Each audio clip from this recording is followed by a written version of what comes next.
In rows 1 and 2 on the low side as Doug Lemons gets nearly to the back bumper and he's sideways. Sideways in turn number 2. Sean Mosick involved. Caution flags out. Contact for Keith Stewart. Perry Snelson goes straight into the wall. As Calamity Corner once again on the exit of turn number 2.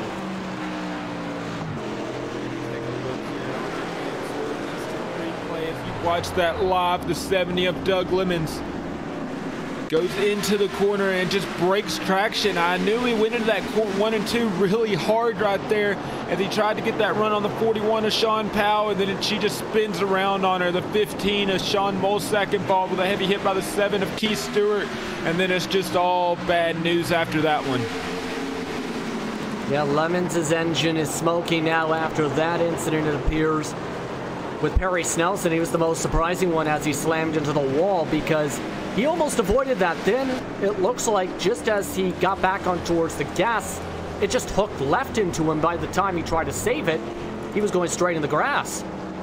I didn't even think the Doug Lemons got hit that hard, but I'm looking at the replay. It looks like there was some distance between them right there, so I'm not sure why they gave him damage. A little bit of net code involved right there, but that definitely ended his night. And I really didn't think that that was going to blow his motor.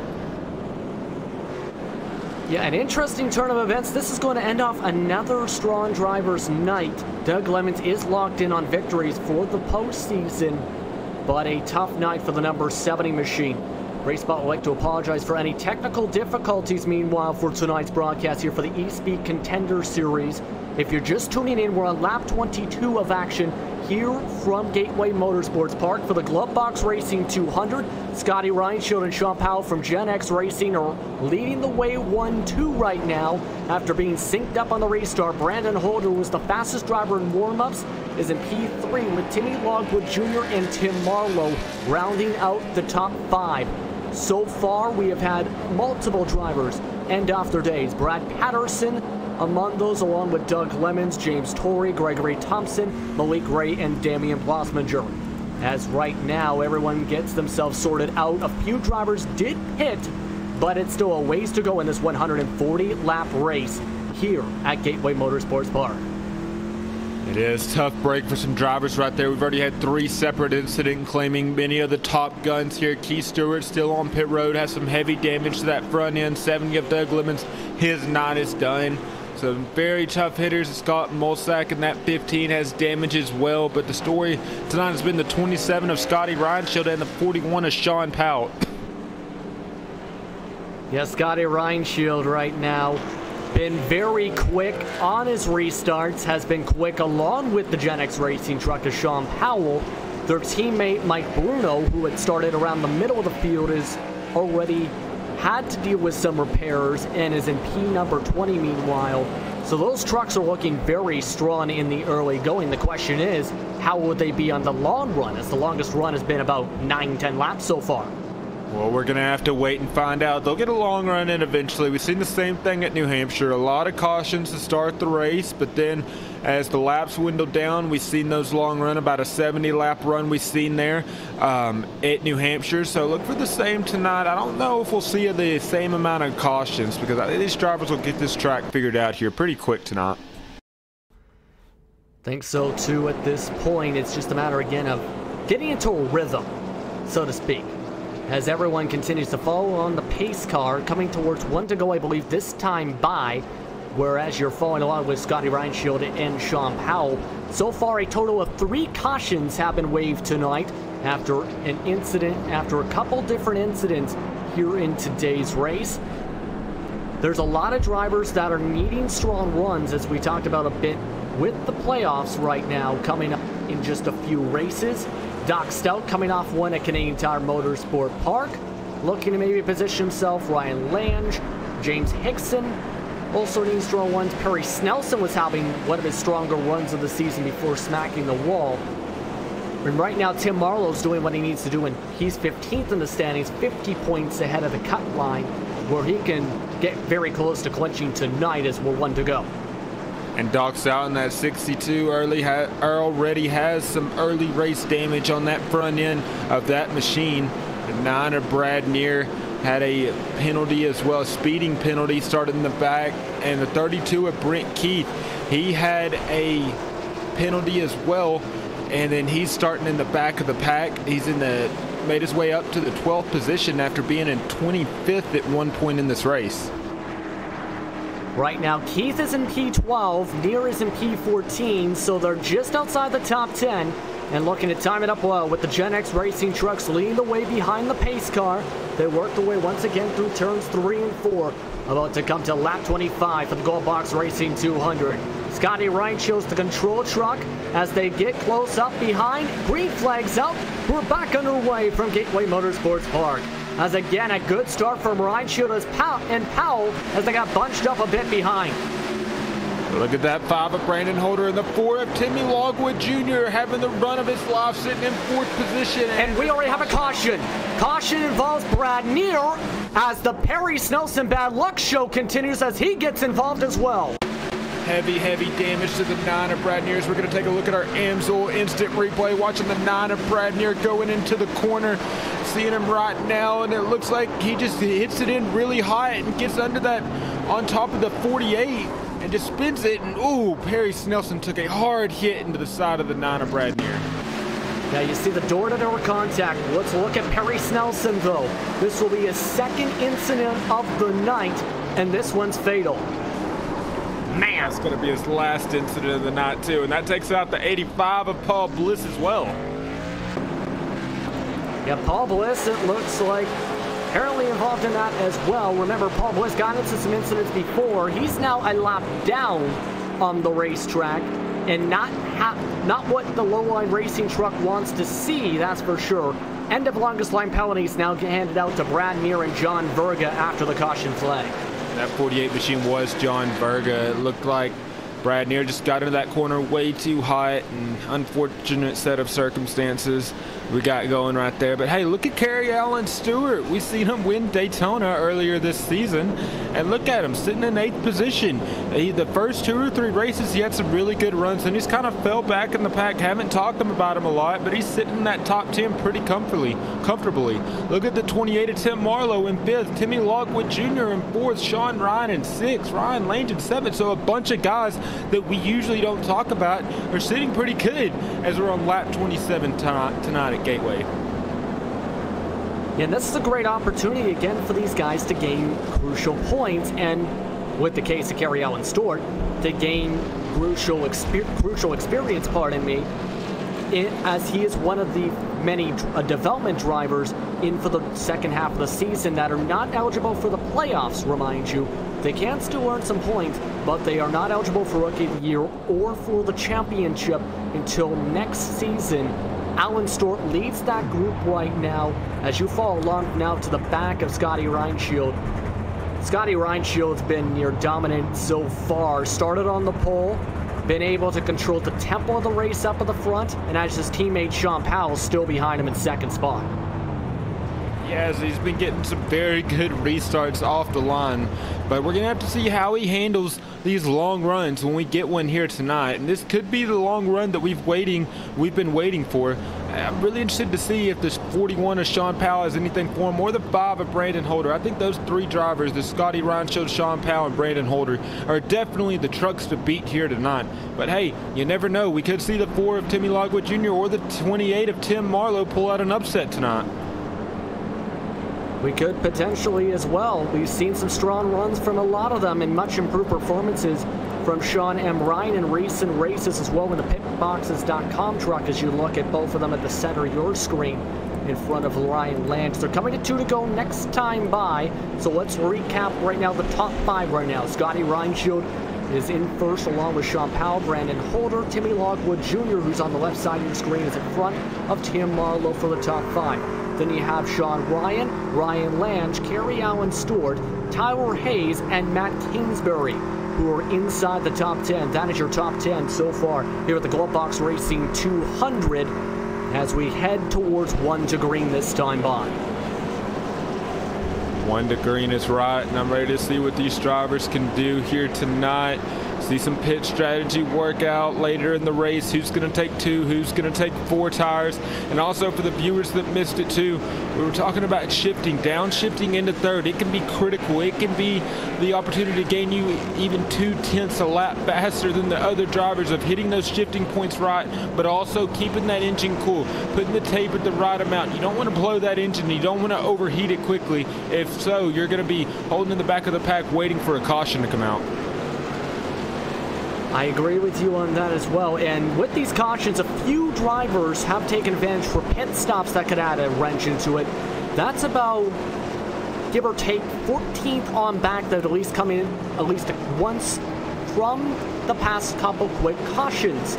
So that might play a bit of a factor where it's a few lap difference for them coming towards lap 30. Once again, the fuel window is up to lap 64 max for the fuel run. Expect drivers to come in 50 to 60 laps into a run if we get a long green flag, as Scotty Reinshield waits behind the pace car as he'll drop into the pit lane here at Gateway Motorsports Park. He's off and away already as Sean Powell falls as the green flag's back up in the Glove Box Racing 200. 27 as Scotty Reinshield gets the jumps. We've been seeing him get all race long, but look how far behind the 5 of Brandon Holder is. If he's not careful, he's going to have the 4 of Timmy Longwood Jr. to compete with. And we've got battles in the back of the pack too. Looking at the 31 of Brian Lange, gets loose off of the corner. I believe that's the 95 of Tyler Hayes beside him, and now the 21 of Matt Kingsbury wants into this spot as well. Yeah, Lange is dropping back like a rock as Tyler Hayes goes side by side in the Moon Pie truck. He'll go on for a move, and look at this. Brent Keefe, who got a penalty early on in this race and was in the top 10 before, thinking about it, almost goes in, but backs off just in time before pointing to the back as Kerry Allen Stewart's up high, makes it 3 wide, makes contact with Lange. Lange goes down, collects Keith Stewart as the caution's out. And Brent Keith goes spinning and then makes contact with the 33 machine of Timothy McQueen as well.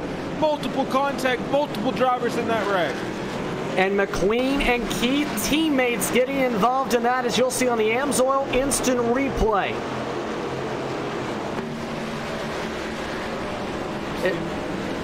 32 just get involved in that wreck as well. And then the 33 of Timothy McQueen, just nowhere to go.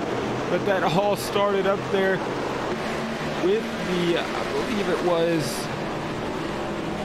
Yeah, it looked like Kerry Allen Stewart might have made contact with Kingsbury through 1 and 2.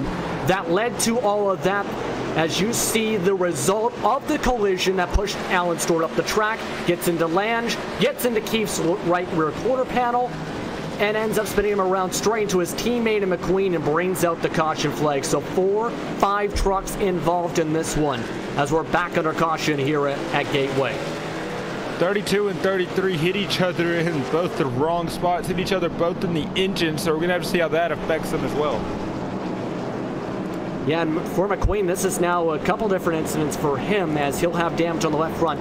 More drivers will head into the pits and take advantage of some fresh tires. Kingsbury and Marlowe are some of the drivers that will, as we'll take a quick commercial break here on RaceSpotTV. You're watching the Espeed Contender Series in the Glove Box Racing 200 from Gateway Motorsports Park. We'll be right back.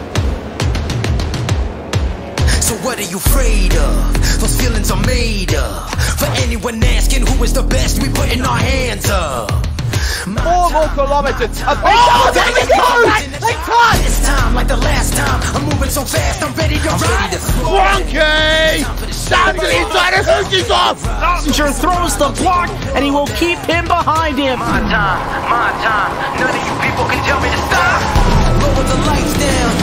Hand over my crown. Hand over my heart. I do this for my town. I do this for my crowd. So turn me up real loud. My time. None of you people can tell me to stop. Turning the track up. I'll never go back down. Hand over my heart. I do this for my town. I do this for my crowd. So turn me up real loud. My time. None of you people can tell me to stop.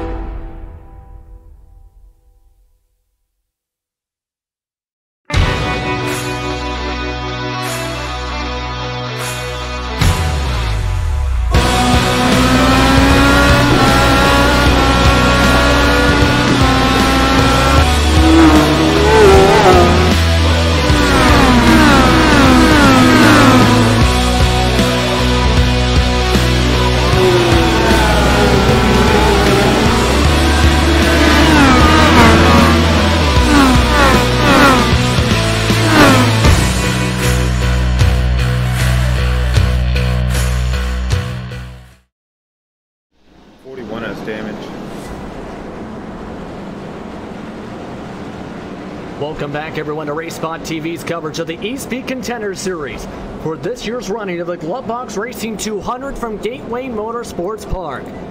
You're looking at the leaders right now, Scotty Reinshield and Sean Powell, as Gen X Racing's trucks had led a majority of the laps so far here from this facility, just 3.26 miles away from the Gateway to the west, the Gateway Arch in nearby St. Louis.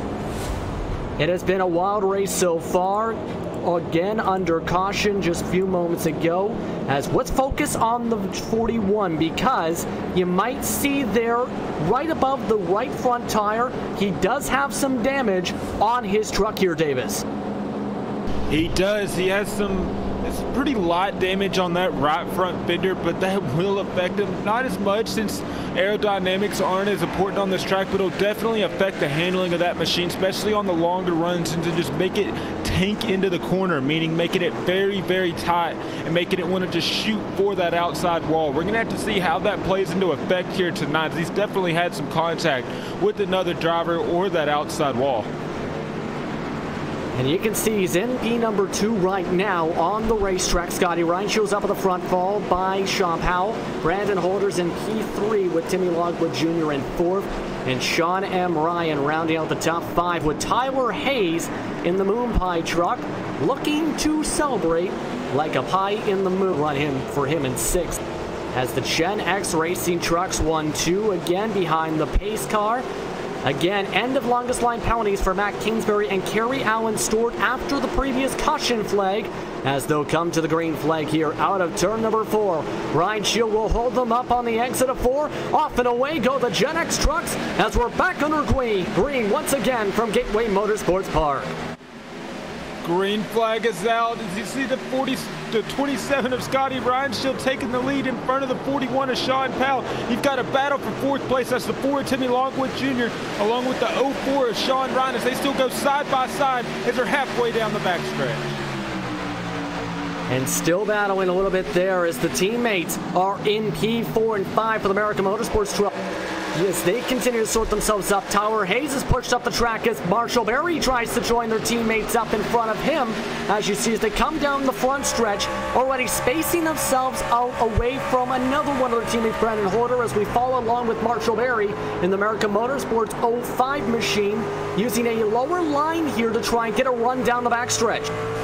We are, but focusing on that 7 of Keith Stewart as he gives the 71 of Bobby Everhart some contact going down the backstretch. They're almost 3 wide going into 3. The 9 of Brad Neer trying to make up as much position, and he loses traction there and almost gives him the 8 of Doyle Lawrence.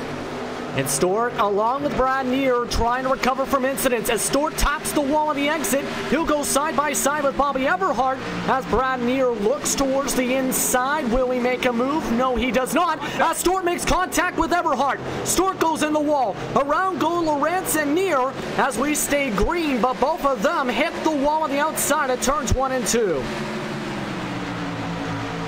I do not think the 7 of Keith Stewart is going to appreciate that very much. And there it is there, the bump and run. Contact behind as Brad Patterson's around, as Brett Keefe's involved, along with James Torrey. The caution flag is back out here at Gateway again. Well, I said he wasn't going to appreciate that. Well, he didn't, as he gave the 71 of Bobby Everhart a bump.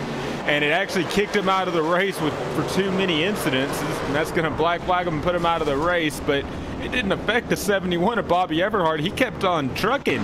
Instead, it cost the 7 of Keith Stewart his race and affected multiple drivers behind him. Yeah, and you see the effect there as Patterson in the Zero Gravity Racing truck pummeled into, after blowing his engine, getting some repairs. Now he's got some extra repairs to deal with, as we'll see this one more time. This is again Keith trying to go on the attack from behind, gets into the end, and ends up spinning him back around and adding some additional damage to that 32 truck. Like the 42 is Sean Powell, it's like that was a totally separate incident. I'm not sure if the 32 checked up right there, as he's not happy, as you see him right there, Brent Keith in that 32 machine. But it looks like that was a separate incident. Not sure if the 32 of Brent Keith checked up to avoid that accident and that's what caused it, or if it was just completely on its own. And it looks like the lead trucks are going to come in after not coming in for the past 2-3 cautions to get some fresh rubber, some fresh Goodyear Eagles on their trucks. as they continue to zoom on forward. Great exit out of the pits from Sean Powell, able to just edge by his teammate and Scotty Reinschild, able to get a full second faster than his teammate in Reinschild to move up a spot. As well, Tim Marlowe, a great spot to get an extra 3 positions compared to where he started on the grid after starting in P number 10 tonight. So what a great stop from Sean Powell to get himself up into virtual P1. But it looks like Doyle Lawrence is going to try and shake things up at the front. He's staying out. He is. We're going to see how those older tires fare. It gets these fresher tires as well. It looks like the 62, that's going to be Doc Stout. It's like he's staying out as well. I think with Doc Stout, he is a lap down, 2 laps down. In fact, you're right. I think he was hoping to get a wave around there, but Lawrence might have just nixed that plan for him and Paul Bliss, which would have put Doc Stout a lap down and Paul Bliss back on the lead lap. So they'll have to go all the way back behind. How is this going to fare out, though, with how the runs have been? We haven't had too many green flag laps in the past 10-15 laps or so. Yeah, I don't know about that call right there. But we're going to have to see how it plays out and how those older tires fare, especially on this restart. As good as restarts as we've seen that 27 of Scotty Reinschild get. Here's the one caveat, kind of like the devil's advocate, so to speak, when it comes to Lawrence. He had pit on the last caution, I believe, with that 8 truck, sponsored by Brave Graphics. That might have been the justification with such the quick caution. Question is, can he hold off Powell? Can he hold off Reinschild? This is the farthest up he's been. Plus 28 now with this strategy compared to his starting position. It is. We're going to have to see how this plays out and how this affects these other drivers behind him. And if this pretty much bottlenecks the field up going into turn 1, it's going to be interesting for sure. So stay tuned and watch it out here, because this is all going to play out here within the next lap as they get ready to go side by side as they get the 1 to green from the flag stand. Doyle Lawrence again will lead them down, followed by Sean Powell in second. Scotty Reinschild, who has led much of the way today so far, will be down to row number 2 in third, with Tim Marlowe on the outside of him. Brandon Holder will be behind, along with Sean M. Ryan, with Marshall Berry and Tyler Hayes rounding out the top 8 here for this restart. 42 laps into the action for tonight's Espeed Contender Series race on RaceSpotTV. Justin Prince alongside Davis Richards. Hugo Louise is now in the director spot. Thank you very much, Hugo, for coming in on such short notice for tonight's broadcast. But right now, everyone's getting all set to go again. We'll see how these Gen X trucks handle themselves now, separated compared to where they were before. Yeah, and if y'all want to use that hashtag blame Randy, now would be the time. But hey, we're getting ready for this restart with Doyle Lawrence in that first position, with Sean Powell, Scotty Reinschild, and Tim Marlowe still holding strong in the top 5. Lawrence is off and away, and the green flag's back out at Gateway Motorsports Park. That looked to catch Sean Powell off guard on the high side as Reinschild moves up to P number 2 as they head into the first corner. That 8 timed that perfectly, and then the 27 of Scotty Reinschild uses that outside line and just goes by him like he's standing still. Already 3 spots lost since the restart in half a track for Doyle Lawrence, as now the top 3 is Reinschild, Powell, and Holder. Lawrence is trying to hold on to P number 4 and try and get some space to Tim Marlowe behind him, who's in P number 5. As it looks like Lawrence is starting to pull away a bit, in fact, from Tim Marlowe on the racetrack. Look at that 05 of Marshall Berry. He's stuck in the Hornet's nest with on the outside of him, the 21 of Matt Kingsbury. Now the 21 of Matt Kingsbury goes after the 04 of Sean Ryan. And Sean Ryan in front is seeing the block from Marlowe. He's trying to dive it underneath on the bottom side as they head into turn number 3. Very close quarters, bumping and banging as Kingsbury watches. Makes it 3 wide out of turn number 4. Marlowe's pushed up the track. Kingsbury's in the wall. Kingsbury spinning around. Berry hit the wall. Logwood Jr. taps in behind as everyone goes around, but the caution flag comes out as multiple drivers had to scramble down the front stretch. AMSOIL instant replay right here. Watching the 21 of Matt Kingsbury get on the high side of the 20, and the 28 just lost all grip there going into the corner. Look at the 21, how he saves it from hitting the outside wall, the inside wall, and all the drivers scatter to get around him. Awesome job. I never say congratulations for wrecking, but that was an awesome job by the 21 of Matt Kingsbury to save that machine. Still hits that outside wall pretty hard. Look at all the drivers just scattering around him, and he saves that machine from any further damage. And a pop fair review on my end, Timmy Logwood Jr. We mentioned he might have got tapped into the back end there too with all that. Just a tiny bit of damage on the right front. How close can you get? Look at this. Just clips the right front fender. Just slightly cuts the fender, and he's still off and away with barely any damage. See right here going on board with the 10 of Timmy Logwood Jr. And I'm sorry, he's in 10th place and just barely misses. And just like you said, just a slight tap on the 21 of Matt Kingsbury and just barely misses it right there. Wow, that was a crazy scramble right there. But a lot of drivers are lucky that they avoided that and didn't have any further damage to their machines. Logwood Jr. is going to lead the few drivers coming in to get fresh tires and or repairs in, along with Kingsbury and Brent Keefe.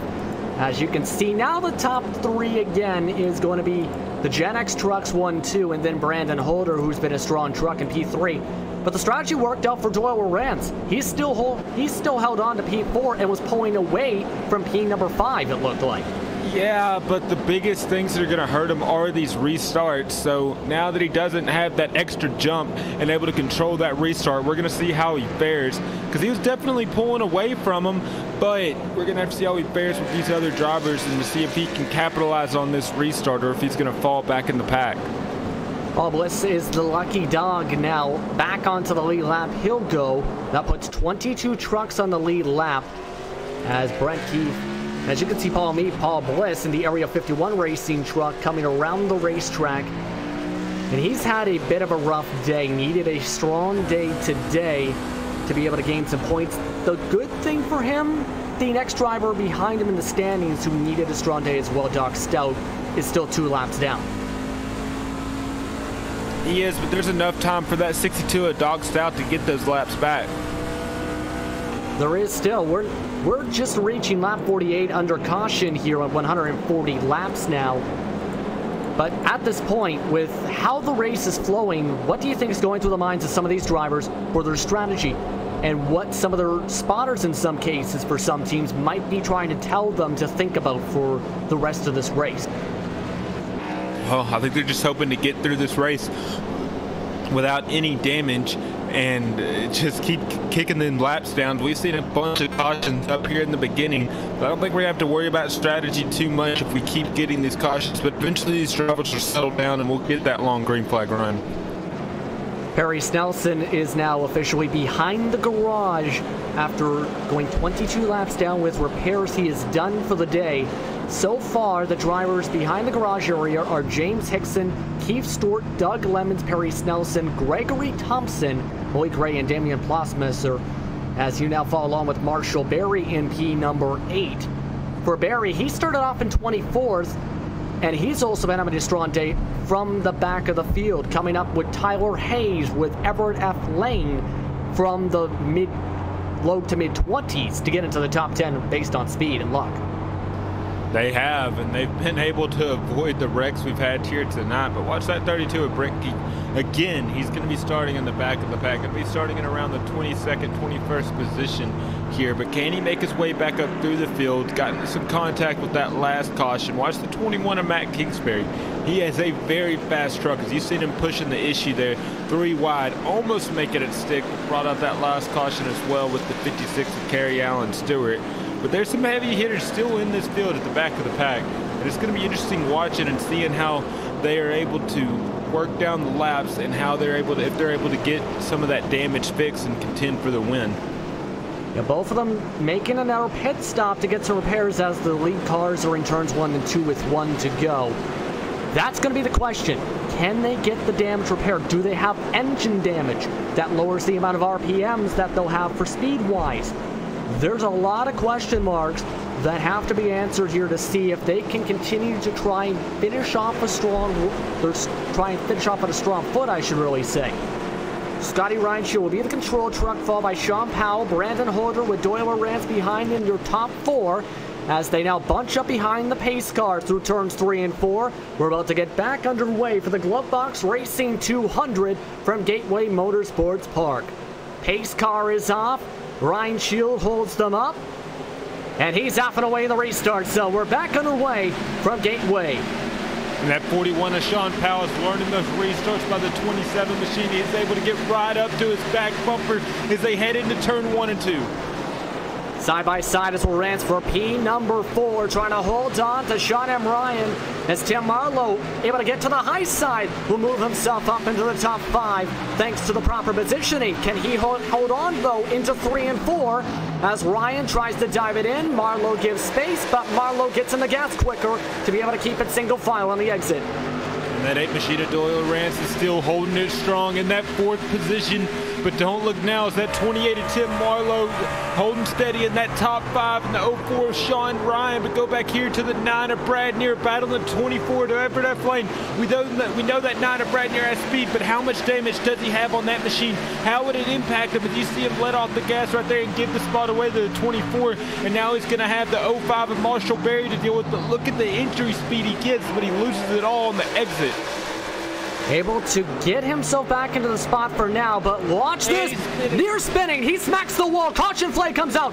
Sean Molston drives into him. Timmy Logwood Jr. continues the Robbins foot, and avoids a second incident, as you'll see in the Amsoil instant replay.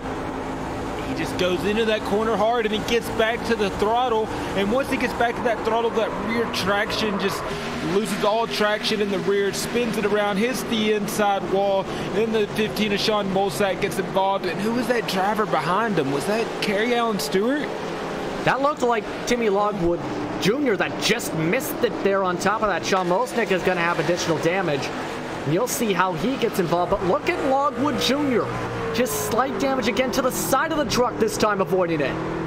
And he's going to have to get the lucky awards here tonight, but there was a white truck spinning in the back. I can't quite get a look at it to see who it was. Either way, we're back under caution as we continue to see what has. You can see the incident again from Sean Molsnick where Brad Neer drives in. And that was John Verga that you caught there, and ended off his day with the 11 incident point cap. So now, as you see, John Verga is done. Here's how John Verga lost it. Ending up watching what's going on, that gets bumped from behind by Kingsbury and ends off his day. So in our DNF there. Another DNF is going to end his race right there, and that's going to end the 9 of Brad Neer as well. So another heavy hitter out of this race in the very early portions of it, as we're not even halfway done tonight. And it's been a while since we've talked about an incident cap, or incident limit rather, here in the Espeed Contender Series. Because early on, we've seen this before. I believe it was with Martinsville. Correct me if I'm wrong with that. And then, now this is the first time we've seen it become a factor now with a couple different drivers to try and enforce yourself to have clean runs. Today, though, it's not been the case for some drivers getting into some incidents here. Yeah, it has been. Keith Stewart hit the incident limit. 48 of John Berger hit the incident limit. Multiple drivers are hitting it already. So that tells me these drivers in the back of the pack, now the 27 and 41, they don't have much to worry about here tonight unless they find themselves in the back of the pack. But some of these other drivers that we're seeing here tonight, they're going to have to be careful, and they're going to have to be mindful of it too, because, hey, 11 incidents, that can go by in a heartbeat. You get accidental contact with another driver, spins them around, that's 4. You get in the outside wall, that's 2. You've already got 6. Hit another driver, get 4, that's 10. Then you've only got 1 to spare. So, hey, those 11 incidents go by very fast, especially at a track like Gateway. And speaking of trying to be very fast, as you see, the Gen X racing trucks were among many who stayed out. Tim Marlowe, though, went into the pits to get some fresh tires. So that puts him behind all these trucks. And there's already been a few heat cycles with the restarts on some of these drivers' tires. So that might help the 28 machine maybe, as he'll move himself by some of the other trucks that are still some laps down he just fell back to just P13. He could still try and gain that back and maybe take advantage after so many restarts. Yeah, but track position is so critical here tonight. I don't know if I'd have made the same move, but we'll have to watch here tonight. Maybe he's thinking, hey, we're getting to the stages of this race. We're not even halfway yet, but we've seen a lot of cautions, a lot of drivers with damage. Maybe he thinks that long run that we've been hoping and waiting for is just around the corner. If it is, then he's going to have the truck to beat. I think he might as well, because he's had some strong runs on the green flag runs. He's been a top 5 truck for parts of the night, I should say, tonight. He just, again, has not been able to get higher up than about P5. Almost got to battles with Doyle Lawrence at some points, but now he's trying to maybe get off kilter with those Gen X racing trucks. Scotty Reinshield and Sean Powell have been the drivers to beat tonight so far, with Brandon Holder in 3rd and Doyle Lawrence holding on to the 4th spot. If you are a driver like Brandon Holder, who knows you have speed, or someone like Sean M. Ryan that's starting to get stronger as the race goes on, what do you do as we come to 1 to green to try and get yourself to where you keep up with Reinshield to position yourself for a pass? Just got to get him on those restarts. The 27 of Reinshield has had those great restarts. That 41 Sean Powell was able to hold with him on that last one, but the 5 of Brandon Holder, you just got to time it perfectly and be able to stay right to his rear bumper as they go into 1 and 2, maybe push the issue and go 3 wide. And for those that are part of the Gen X Racing Club, Mike Bruno is back onto the lead lap after getting lucky dog. He's in 19th spot as their development driver. So he'll be at the back of the field here. You see him zooming around turns 1 and 2. It's going to be very close to see if those drivers reach to the back of the field. But for Reinshield and for Powell, they try and continue what has been a dominant run in the Glove Box Racing 200. The AMSOIL trucks on the front row again for the restart. Holder and Lawrence in this row 2. Ryan and Hayes in row number 3. As the pace car comes off the track again in turn 4. Reinshield's already off and away, and the green flag's back out here at Gateway Motorsports Park. As you're watching them right now go into turn 1 and 2, the 27 of Scotty Reinshield got that great restart with the 5 of Brandon Holder battling with the 8 of Doyle Lawrence. And another good start there. Lawrence keeps up to P4. Ryan able to just hold on to P5 as Hayes almost smacked the wall on the exit just behind. He's side by side with Everett F. Lane into turn number 3. Can he make a move as Marshall Berry's on the high side? Lane moves up the track. Berry checks up a bit. Molsnick is still running and trying to get underneath. He'll go side by side as they go down the front stretch. How is the 15 of Sean Molsick still running? He's been in multiple wrecks. But look at that the 4 of Timmy Logwood Jr. He has the fresher tires. What's he going to do? Is he going to sit back here, wait for these drivers to make a move, or is he going to go after it and go on the offense? And Marlowe, also on fresh tires, goes side by side with Logwood Jr. Logwood Jr. pushes up the racetrack. Marlowe goes low, and he'll try and gain a spot as Marshall Berry seems a bit loose through the apex of 3 and 4. Bobbles around a bit, but Marlowe still waits patiently. But up in the battle for P number 4, Sean Ryan is about to pounce on Doyle Lawrence up towards the back bumper along with Tyler Hayes. With the 8 of Doyle Lawrence still holding about a 3 truck length gap as they head down the back stretch and into turn 3 and 4. Can he hold it? He's got the oldest tires between this group of drivers right here. I'd say probably the oldest tires on the field right now, but he's still able to maintain that position, sitting in the 4th position right now. As I look through the back of the pack too, a bunch of these drivers are single files. They've kind of eased out here tonight. And hey, that looks good news for the 28 of Tim Marlowe. But hey, I think we're about to have a battle for the lead as Sean Powell's closing that gap within 0.2 of a second on the 27 of Scotty Reinshield. Last time by a tenth faster, 0.3 of a second gap between Reinshield and Powell. You see where he gained that time as they run through 3 and 4. Does Powell continue to gain time, loses some momentum on the exit, as you'll see the lap times on the bottom side of your screen, loses the 10th right on back, as it looks like Lawrence is being swallowed up by Sean Ryan, as that's for P4. And he pulls sort of a slide job on him, but the 8 of Doyle Lawrence cut on the bottom side of him as well, and now he's got to deal with the 95 of Tyler Hayes, and we got a caution out. Caution flag is out around P16 on the racetrack. as we are back under caution. We'll see what happened here on the AMSOIL instant replay, and this involved, looks to be, I believe Mike Bruno, as you see the side-by-side. Again, this was P16, Matt Kingsbury, in fact it was, pardon me, that went around and was involved in the incident. Remember, he's been involved in a couple of them tonight. This will end off his day here at Gateway. And he hit that incident limit and just lost traction going through the middle of the corner. Just might have been a factor of having just too much negative brake bias on that machine. Gets on those brakes, downshifts it, and might have downshifted too early as well, and that just spins her around, and that instance not. And now he is done for the day into the garage area. Everyone comes in. And the genius in the room, it looks like, might be Doyle Lowrance, because that gained a lot of time, and oh my goodness! Everyone checks up for the pace car because you can't pass the pace car on the bottom of the track, and now the top four have all collided on the entrance. Are you kidding me? 41 to Sean Powell, 27 to Scotty Reinschel, like he said, had to check up. So he got some rear end damage to that, but the blunt of the damage is the 41, the 5 of Brandon Holder, and the 04 is Sean Ryan having such a good run. He has got tons of front end damage on that machine. What was Reinschel thinking there?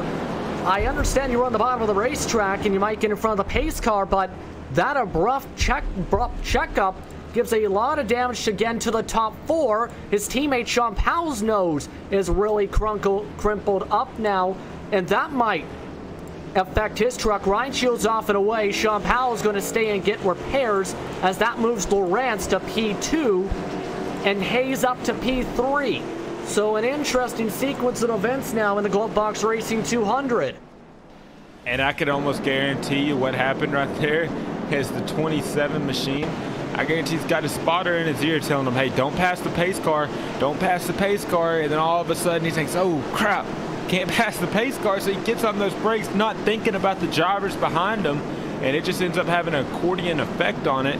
But, man, that took out some good, it didn't take him out, but it gave him some very heavy damage. And it looked like Sean Powell and Sean M. Ryan got the worst of it, falling on board with Sean Ryan. Yeah, Sean Ryan just now leaving pit road, went from 4th position. He's going to be pretty much the last car on the lead lap. Yeah, he came in for a second set of repairs now, too. He's all the way back to P18 after being in the top 5. And now, Doyle Lowrance, as we were talking about a bit on the oldest tires on the racetrack, was starting to fall off before then. Now he's up to P number 2 and looking like an absolute genius here after that unbelievable sequence of events. Tyler Hayes moves up to P3 with Everett F. Lane and Sean Molsnick, believe it or not, in P number 5. It is smart move on the A to Doyle Lowrance right there. As you're right, sitting in that second position, this might be his night to win it, but hey, don't want to give him the broadcaster's curse too early. And I'm looking right here, that 28 of Tim Marlowe, he went in and got tires as well. I'm not sure why he wouldn't stay out as he went under that last caution. They only had a few laps on their tires. I think that might have been the thought process. It was those few laps, too many laps, maybe there because it was a decent green flag run starting to develop. Did he overdrive the tires? Because remember, he was trying to pass a bunch of drivers on those fresher tires. So that's something that might have been to his factor as well. But Reinschel either way is up in the lead. Lowrance in second. Hayes, Lane, and Molsnick will round out the top 5 here at Gateway as they'll cross across the start and finish line once again. 1 to go on the racetrack as Gregory Thompson takes the wave. But talk about Molsnick. He's been involved in a couple different incidents. To see him in P number 5 and get a majority of his damage repaired other than the back end, it's unbelievable. It is, but he's going to have to watch that incident limit. I guarantee those first 4 drivers that went onto pit road, they've all got 4 incidents already.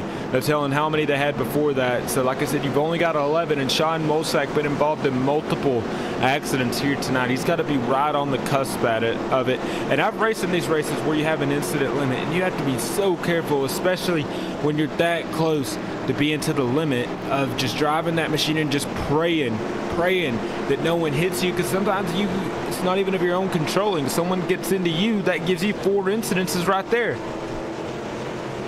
And the pressure is on now for the lead drivers again after that. Reinschel will lead them on the inside. On the outside, Doyle Lowrance as he'll try and get himself a great run.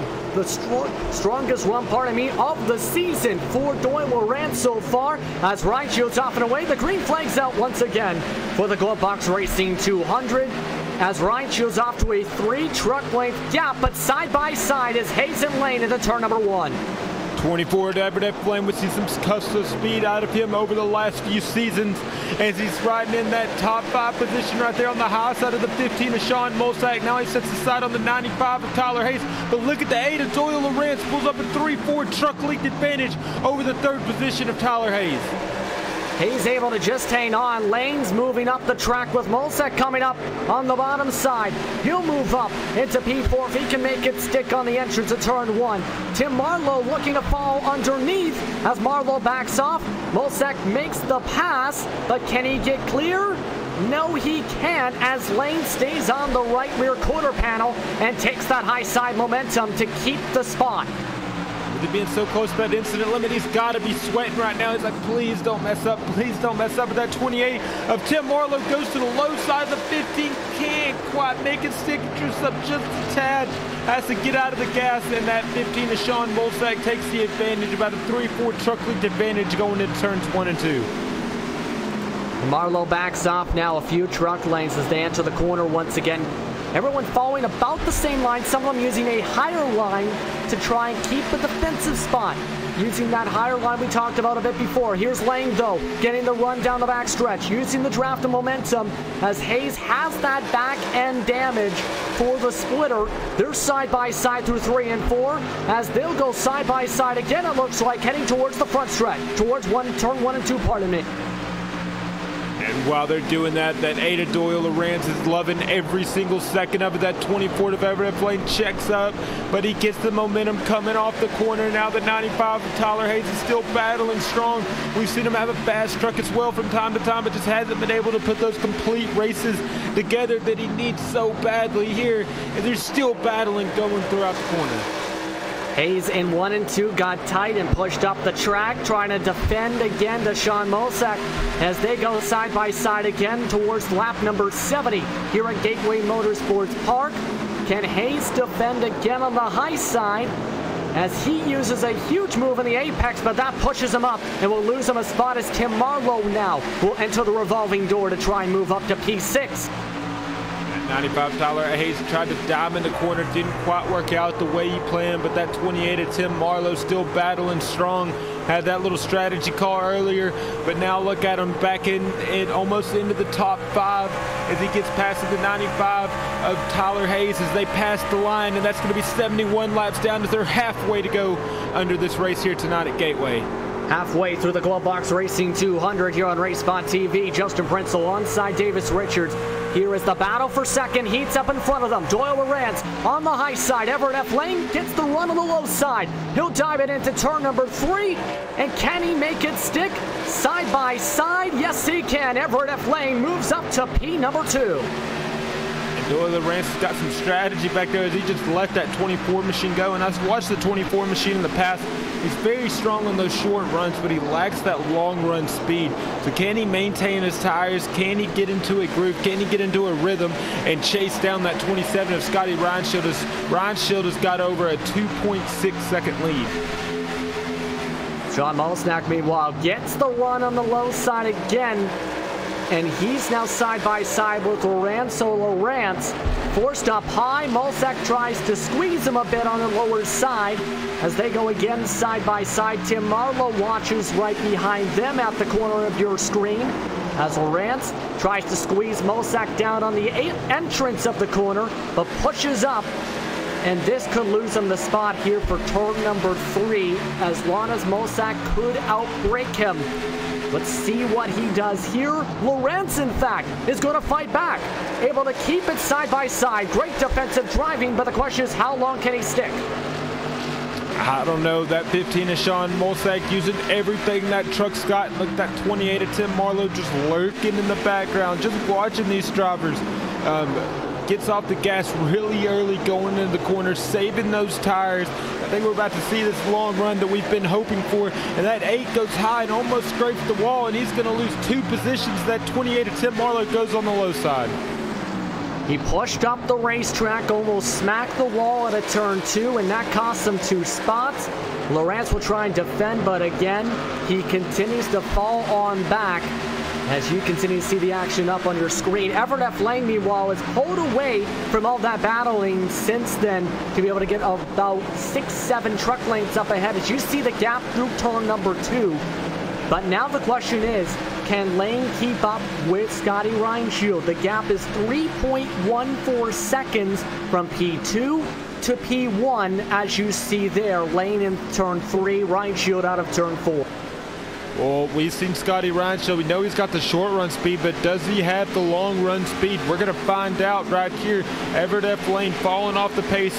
That deficit is already at 3.381 seconds. Sean Mulsack 5 seconds behind.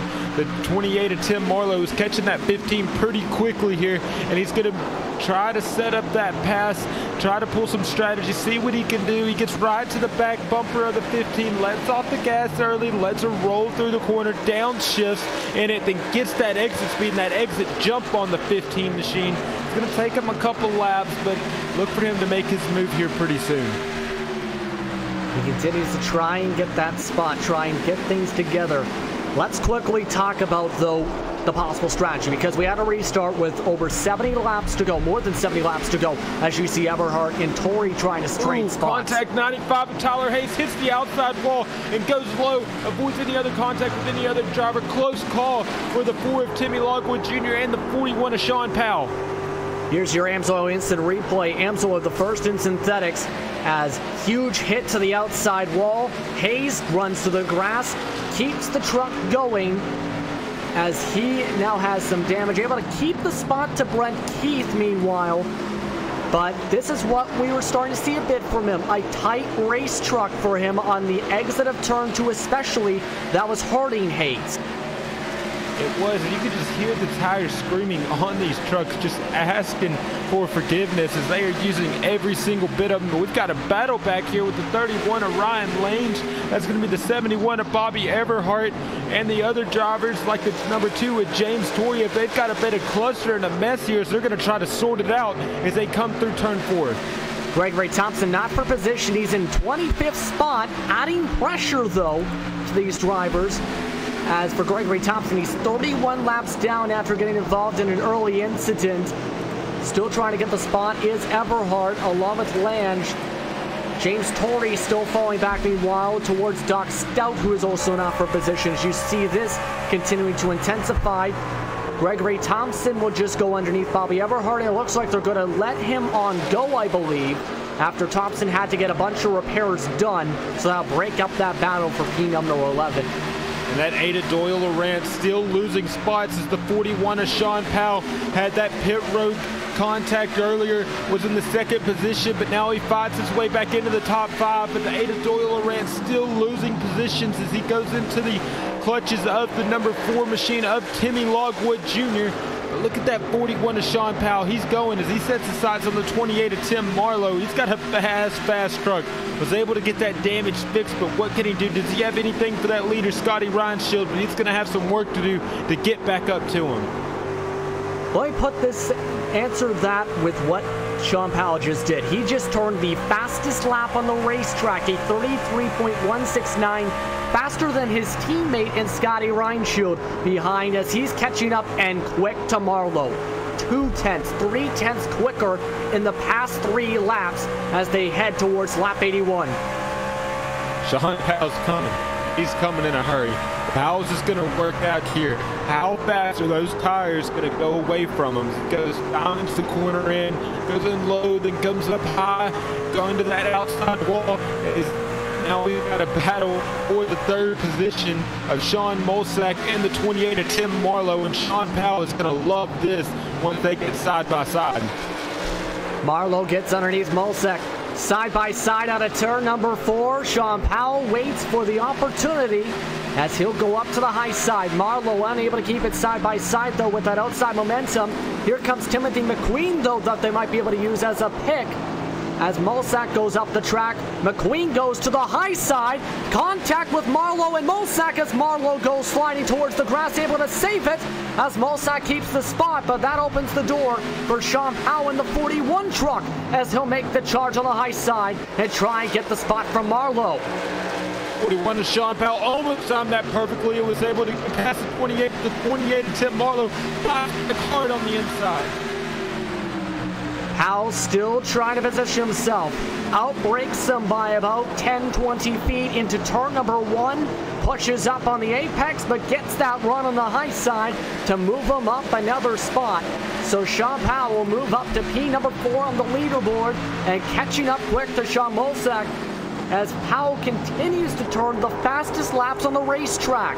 As you look at the difference there, Powell lost 3/10 last time with the battle up in front last time by, but now he's about to move himself up into the top 3 once again if he can get towards a side-by-side with Sean Mulsack as he goes into 1 and 2. Still trying to position himself is Sean Powell as he's still behind Sean Mulsack. It's the Sean and Sean show. Pardon me, the Sean and Sean show. Different spellings of Sean's as Sean Powell moves on to the bottom side. Mulsack lets him by, moves up to P number 3 on the race course as he continues to set his eyes on catching his teammate. This time by, in terms of lap times, with a couple tenths off of the battle, but for Sean Powell, he is by far, it looks like, the fastest truck on the racetrack in that Gen X Racing 41. He is. That 41 of Sean Powell coming in a hurry. Gonna put his sights on the 24 of Everdef Lane. He's been able to go through this field like they're standing still all the way from the back of the pack. Now sitting in that 3rd position. He has got a rocket machine here tonight. He's continuing to rocket on forward, trying to catch up to Scotty Reinshield on the track once again. As you see here, how he's already spread himself out from Sean Mulsack, with Tim Marlowe still trying to get one more spot. And let's quickly talk about Brent Keefe meanwhile, because we talked about Sean Powell in his incident. Right now, Brent Keefe is still battling as you look at another battle side by side, as that is Kerry Allen Stewart battling with Ryan Lange. Again, with Kerry Allen Stewart, that is for position for P number 11 still, as Kerry Allen Stewart gets the spot and pulls away big time now, as that opens up the door for Bobby Everhart to try and get to P12. It is, and they're still battling out back and forth. And yeah, back to the 32 of Brent Keefe. Man, we knew he's got a fast truck, but he's got some damage to that machine. And I think now he's just trying to survive and just count down the laps here. As it looks like it's ill handling. He gets tied off of 1 and 2 right there and almost has to avoid hitting the outside wall. But I think he's just trying to survive here tonight. I think he is too at this point. You see side by side as Lawrence is going to fall back in our spot. He's been falling back like a revolving door. This is going to be for P number 6. As Timmy Lockwood Jr. edges him at the start and finish line, has the bottom side, but Lawrence, he's been trying to defend up there on the high side, trying to diamond it off and try and get runs, but pushes up as you see there. That loses him the spots as he seems to hit the gas in the apex, trying to defend it. It does not work. It doesn't, and he does not have that long run speed that we were expecting him to have with those strategy calls. Seen him at one point in 2nd position, actually seen him at one point in the lead, but he's fallen back to 7th place, and he is just steadily losing time here. Quickly, let's get to strategy calls, as we were going to discuss this a little on before. We're already up to lap 90. These guys still have to pit one more time on fuel. The max, again, they can go is about 64 laps on this track. Question is, when do you see these drivers pitting? Do you see them splitting this green flag run, or do you see them going all the way to empty, which would be with about 10 laps to go-ish? They're going to split it in half, I'd have to say, because you want to get the most out of that 2nd set of tires. Once you start losing too much speed on this, you'll see him go down pit road. I'd expect that 41 of Sean Powell play a little bit of strategy here. He's probably got an early pit. He wants to pit a couple, about 5 or so laps, maybe even more before the 27 of Scotty Reinshield, because that's a pretty big deficit of 7.5 seconds.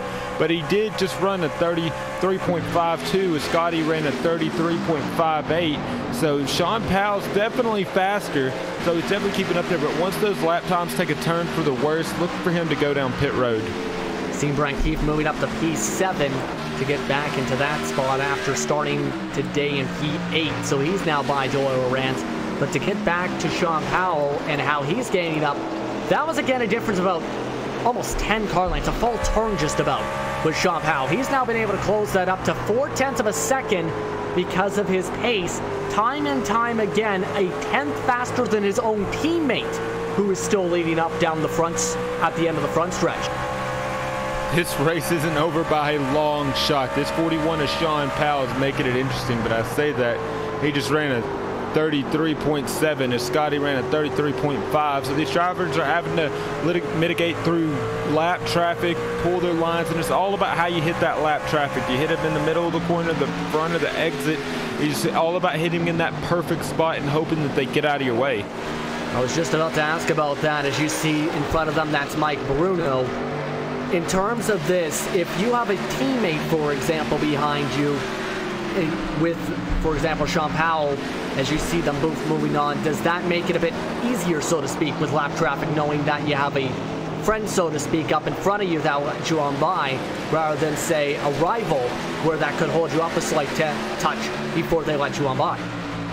Yeah, it does too, but these drivers, like when the 41 of Sean Powell with 5 of Brandon Holder, I just paid attention to him right there. He was up in the top 5 and he was involved in that pit road accident. So he's got tons of front end and engine damage to that machine as he's about to be lapped by the 41 of Sean Powell. So that really looks like it affected him the worst out of all of these drivers here tonight. But yeah, it depends what driver you hit. If you hit a teammate, yeah, you're gonna let him go. But these drivers aren't gonna give away anything for free. Especially you want to stay on the lead lap as long as possible. As the 41 of Sean Powell goes by the 24 of Everett Lane. And Lane lets him on by, brakes early, lets Sean Powell go. And now Sean Powell has got to focus. He's got to gain 7.8 seconds. And that includes having a pit stop to worry, time lost with trying to time up the pass as he ran into the 33.7s. That is still about even while dealing with a battle with Everett F. Lane on the track. So now he's got to focus to gain back up to Scotty Reinschild, who's still working his way through traffic, reaching Timothy McQueen, and almost running to the back of Timothy McQueen is Scotty Reinschild on the exit of turn 4 up in front of them. And now he's going to focus now trying to get by Brandon Holder, the next driver, who's in 15th spot. The 5 of Brandon Holder, I don't think he's going to wreck the 27, but he's definitely holding some animosity about that pit road incident. He's definitely going to make it really hard for him to get past him. We're going to have to pay close attention to it. I don't think he's going to wreck him, but he's definitely going to make it hard, and he's not just going to pull over for that 27 of Scotty Reinschild. I don't think he's going to risk an incident limit or an incident for sure with the amount of drivers we've seen go off the track, reaching that 11 incident cap for tonight. He doesn't stay high for him. He still uses the preferred lane, that 5 of Brandon Holder, trying to stay on the lead lap in front of the 27 of Scotty Reinschild, but Scotty's just gets that exit advantage going down the backstretch, and the 5 with as much engine damage as he has is just no match for him. That gets the argument, having a friend compared to having a rival to deal with. At this point, I think that rival bar, if this was NASCAR Thunder, would be full at about maybe 60 or 70 at this point, a negative 70. As right now, you see the gap still shrinking for Sean Powell now. Remember, that was a few laps ago, a 7.8 second gap. It's now to 7.1 seconds. Is there enough time for Sean Powell to reach him with the pace he's running? Well, they're going to have that pit stop, and that's what it's going to come down to. When does Sean Powell come in to take that pit stop? He has to pit before the 27 of Scotty Reinschild. If he wants any chance, I do not think that he can catch him just off of the strict speed alone. He's just too far back, and there's only 41 laps to go here tonight. But Scotty just ran a 33.945, and Sean Powell comes across the line running a 33.6. And then again, 0.3 faster than his teammate of the 27. So I could be wrong, but I still think he's got to pit at least 3 or 4 laps before that 27 machine goes down pit road. That's the question mark. With them being teammates, will they sync up strategies, or will Sean just do his own thing? But the caution flag comes out. That throws everything out the window, as it is Tim Marlowe who spins out down the backstretch. He was having such a good run, sitting in that 5th position right there. Take a look at the Amstel instant replay. Take a look, and he just gets loose coming off of turn number 2, and it just goes around on him. Good to see him not hit the wall, but this is what could happen in turn 2 in the late stages of a run. Loose corner, spins him around on the track, and that throws all the strategy conversation out the window as you see Marlowe turning it hard to the right, hard to the left to try and keep it off that wall. And why did he even spend 20 minutes down that show when we knew what was going to happen? Every time we start talking about it, but these drivers are going down pit road right now. The 27 checks up again in front of the 41 of Sean Powell. And again, they were close to passing the pace car, it looks like there. As you see now, they roll down through the pit lane. As we'll see how, as you can see there, everyone pointing to their pits. It wasn't as abrupt this time. It wasn't as abrupt where it caused contact. Brandon Holder's going to be the lucky dog as they'll pull into the pits. This is the money stop here now to try and see who could win this race with the pace we have seen today. Well, I can almost, here's what I could say. That 41 of Sean Powell, if they get another long green flag run like we just seen there, that 41 of Sean Powell, he's almost got it in the bag. But if we get a few cautions here and there, then we're going to be looking at a 27 victory. You can see there the plus and minuses with pit lane and whatnot. There are a couple drivers that have stayed out right now but are going to come in because remember, Brent Keefe among those who have had damage. Doyle Lorenz trying to maybe get himself up near the front. He's going to pull back into the pits as Scotty Reinshield will now be the leader, as following them is Sean Powell. Everett F. Lane's in the 3rd spot with Sean Molsneck coming up in towards the top 5, as well as Timmy Logwood Jr. You see everyone coming in for the stops that are coming a lap later. Surprised Lorenz, though, would come in a lap later and move himself back towards the rear end of the field. As you follow along with the glove box racing truck now on board with Doyle Lorenz, as this will drop him from where he was trying to hang on to P8 all the way to 13th spot. Pit stop time is a 15.4 as he's off and away, but will have to go towards the back of the field as he goes down that slow pit lane, 45 miles per hour. But the question is, with 38 laps to go, what will happen with the 2 Gen X racing trucks as they will be on the front row here on RaceSpotTV with the Espeed Contender Series and the Glove Box Racing 200? We'll take a quick break here on RaceSpot. You're watching the Espeed Contender Series from Gateway Motorsports Park.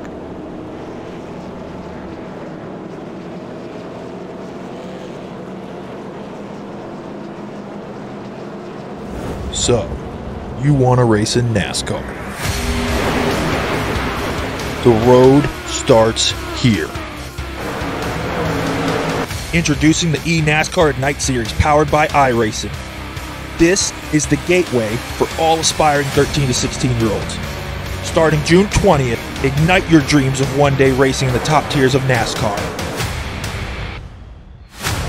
Go to www.iracing.com/ignite for full details. I want to leap over buildings, want to fly over the shores, faster than a lightning flash, rushing through the cool night air.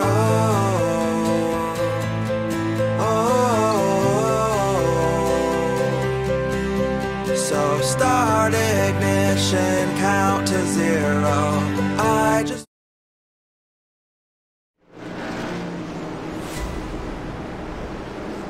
And the pressure is on here at the Espeed Contender Series as Gateway Motorsports Park has been a wild venue tonight for the Glove Box Racing 200. Justin Prince alongside Davis Richards as the Gen X racing trucks are 1-2 once again. Sean Powell back up with his teammate after getting into an incident early on in a logjam on the pit entry a couple cautions ago. Everett F. Lane will try and break things up as we're back under green once again with 36 laps to go to decide things here and just a few miles away from St. Louis.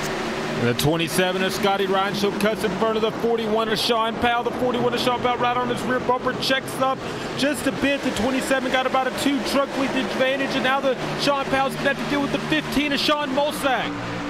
And Sean Mulsack getting a huge one on the bottom side. Gets underneath Sean Powell as they'll go side by side, door to door just about. But Sean Powell with the high side momentum bobbles around and still hangs on the high side for the spot. And now they go back single file for the top few spots. Everett F. Lane holding on to 4th spot as Tim Marlowe behind them side by side with Kerry Allen Stewart for P number 7. As you still follow along with Everett F. Lane getting the run on the bottom side. Looking back to that battle, Everett F. Lane now side by side with Mulsack as Timmy Logwood Jr. taps the wall and backs out. 41 of Sean Powell as well, just right on the back bumper of the 27 of Scotty Reinshield. The 15 of Sean Mulsack goes high, gives the 3rd position away to the 24 of Everett F. Lane. Now the 41 of Sean Powell sets his sights on the 27.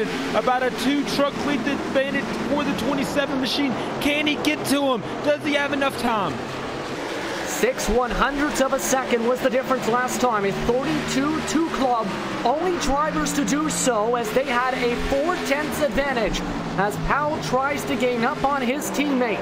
Sean Powell's been better on the lawn, but Reinshield's been better on the short here tonight in the Gen X racing truck. As you look behind, Powell nearly taps the wall and has to push himself out on the exit of turn 4 and loses a little bit of time, enough to where it's a 10th gain from Scotty Reinshield. I do not think the 41 has time to just lay back there and just let for those tires. Oh, trouble! Timmy Logwood Jr. Timmy Logwood Jr. and Sean M. Ryan slamming each other. One driver's done for the day. Caution flags back out. Doyle Lawrence into the wall behind with Brandon Holder in a different incident. So the caution is back out in 2 separate incidents, as you'll see on the AMSOIL incident replay. Tim Marlowe, the 04 of Sean M. Ryan, multiple drivers coming away with damage in that accident. Bobby Eberhart also done with an incident cap limit. DQ'd after this incident. Tim Marlowe, I believe it was, might be involved here. Yes, it appears so. And then you see the incident from behind as Lawrence got a lot of damage. Lawrence and Holder both slammed hard into the wall after this incident here that you'll see on your screen with Lawrence like the back of Eberhart that ended his day. You're right. Oh, and the 5 of Brandon Holder just makes his night even worse. And the 28 of Tim Marlowe also got DQ'd as well with the incident limit. Multiple drivers there having such a great run, like the 4 of Timmy Logwood Jr., the 28 of Tim Marlowe, multiple other drivers just going to come to an end of their day. And look who's in the 5th position.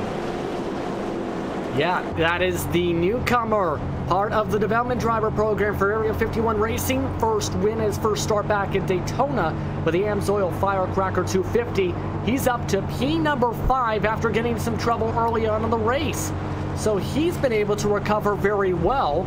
Question is, can he hang on with guys like Brent Keefe behind him and will be side by side with them for the restart? Yeah, but that 32 of Brent Keith has damage. That 15 of Sean Mulsack, he's showing some speed out there. But being so close to that incident limit, how much does he push it? The 24 of Everett F. Lane, very fast truck, but hasn't been to keep up on those long runs. The 41 of Sean Powell, like I was saying before the caution came out, he has got to make his move, and he's got to make it quick. We don't know when the next caution's going to be. It could be quick within the next few laps. It could be within the next... We could run this out to the check flag, but my money's on this caution. The 41 cannot wait any longer to make this move. Real quickly, let's mention some of the drivers that have finished off their days tonight. Tim Marlowe, Bobby Eberhart in that most recent incident due to incident cap points. Timmy McQueen, pardon me, out as well. Gregory Thompson, he's still on track 31st. Marshall Berry, Matt Kingsbury among those. Paul Bliss, John Verga, James Hickson, Keith Stewart, Doug Lemons, Perry Snelson, Malik Ray, Damian Plossmanger. It's been a lot of attrition in tonight's race and some caution breed cautions tonight. Question is, will there be again enough time, and will these drivers keep out of trouble up near the front knowing there's not a lot of time left but 30 laps to go? Well, we're going to have to find out here tonight. as this race is coming to an end really quickly. So we're going to have to see what's going to happen with these drivers and what kind of strategy calls are going to be made. That 41 of Sean Powell, though, he's got to get it on there. That 27 of Scotty Reinshield just almost led almost all of the laps here tonight. But he's been getting such good restarts. But the likes of 15 of Sean Mulsack, Everett F. Lane, Brent Keith, Tyler Hayes still holding strong. The 4 of Timmy Logwood Jr. still holding strong, but with some front end damage. There's still some pretty big name drivers out here, but this race isn't over by a long shot. There's still a lot of action to go, that's for sure, with the Glove Box Racing 200, as you see them still following behind the pace car, pardon me. Still some drivers getting some repairs. Among those that have been in incidents as well, have been able to repair some of their damage. Drivers like James Torrey, Sean M. Ryan, they're still kicking and screaming here for tonight's action. Doc Stout, after looking like a somewhat bleak situation now with Paul Bliss done, is at least in a spot to gain another 12 points and be just 4 points back of the top 16 as you see them coming to 1 to go. There's still a lot on the line here at Gateway Motorsports Park. There is Doug Stout coming away with a 3rd place finish last week at Canadian Motorsports Park, and then backing it up here with the battle of survival here at Gateway Motorsports Park. Sitting in that 9th position, going to come away with a lot of points here tonight. And that cut line for the 16th and final spot is getting closer and closer and closer as we're on the 2nd to last race, and next week we head to the last race before the playoffs. Quick correction with Paul Bliss. He is now back on the racetrack, in fact, after resting his cylinders for a bit, quote unquote. He's still 50 laps down in 22nd, but it's still a ways back. He can still gain a few more spots back here as we come towards the restart. Scotty Reinshield, Sean Powell up in the front row. Everett F. Lane, Sean Mulsack will watch as both the Gen X racing trucks go off and away as we're back under green. Green flag is out as they head into turn 1 and 2.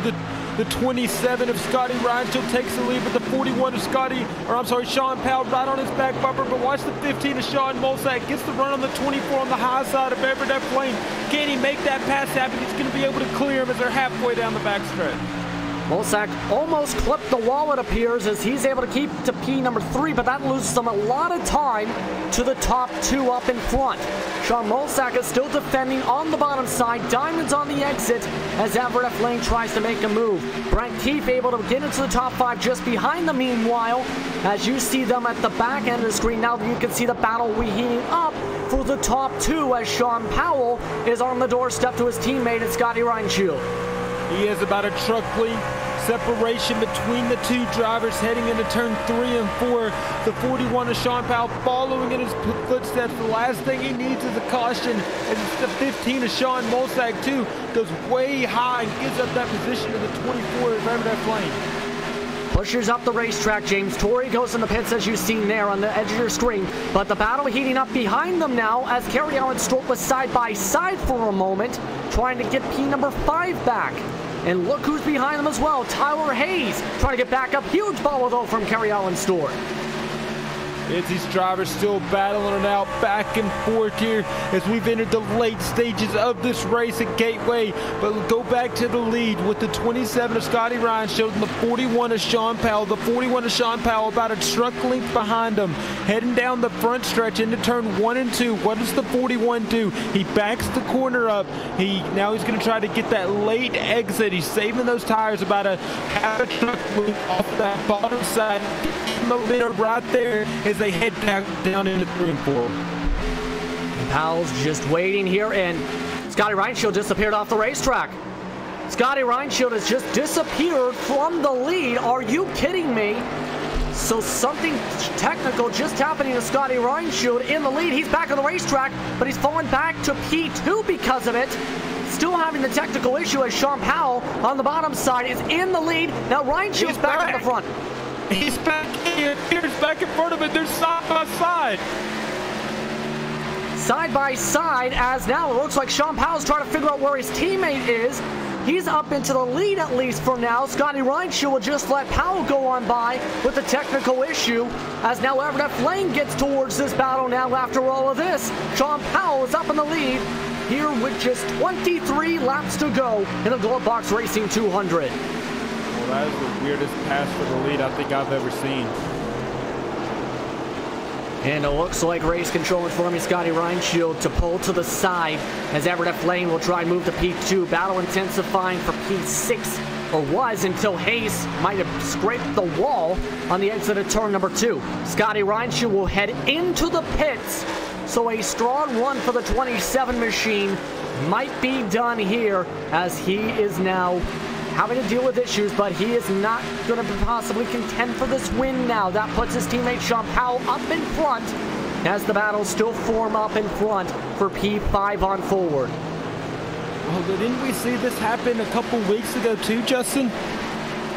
I believe so. We might have seen this issue at that point too, but was able to be corrected at one point.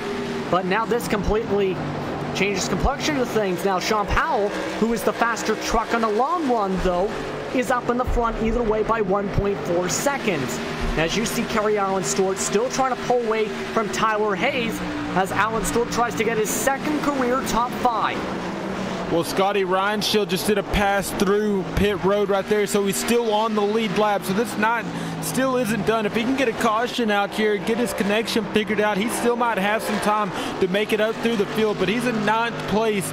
He's going to be about a full turn ahead of the leader as he's at the start-finish line now. And now the leader of the 41 is Sean Powell, goes to the start and finish line right now. Yeah, Reinshield able to fix the issue, but the damage has been done. 28 seconds as you've seen Sean Powell on his very lonesome up in the front, having to deal with some lap traffic here and there.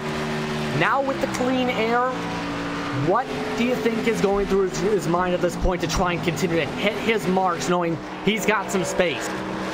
He's just praying that a caution does not come out, and he's wondering how he got the lead in the first place. He couldn't even see the driver in front of him, but he just has to hit his marks, be consistent, run the consistent race that he's been running all night long, and not make a mistake.